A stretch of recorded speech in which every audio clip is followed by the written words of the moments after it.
or make them drinks. And then when Imam As-Sajjad alayhi salam asked one of these servants that every time, every night, wake up the rest of the servants so that you can wake up to pray.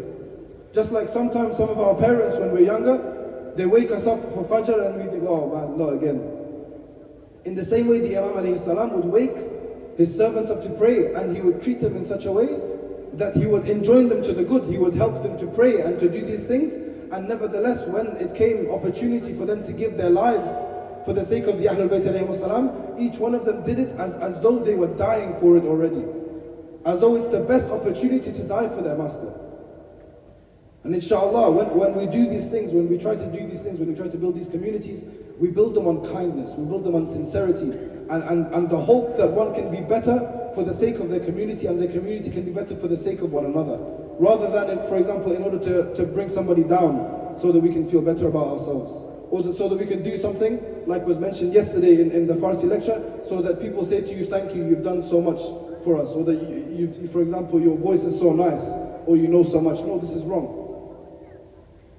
And so ultimately, the Ahlul Bayt alayhim as-salam are inspirations, are guides to use this speech, this voice that Allah subhanahu wa ta'ala has given us to the extent that we can, to any extent that we can, even if it's a tiny thing.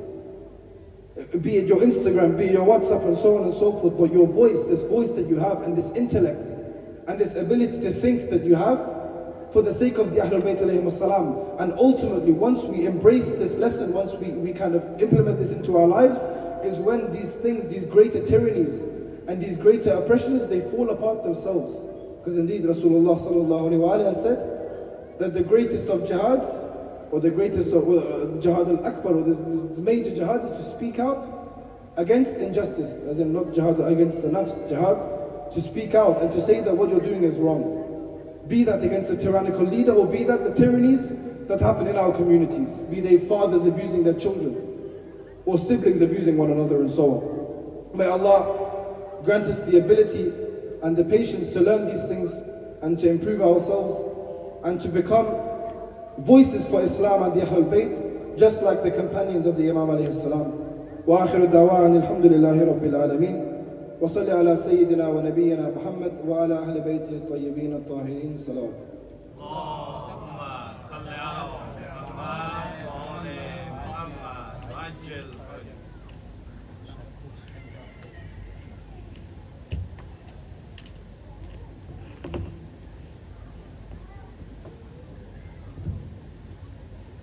جهان سپاس از برادر عزیز و گرانقدرمان جناب آقای علی گوهری که مطالب و بیانات ارزشمند داشتند در این قسمتی از برنامه بدون اتلاف وقت.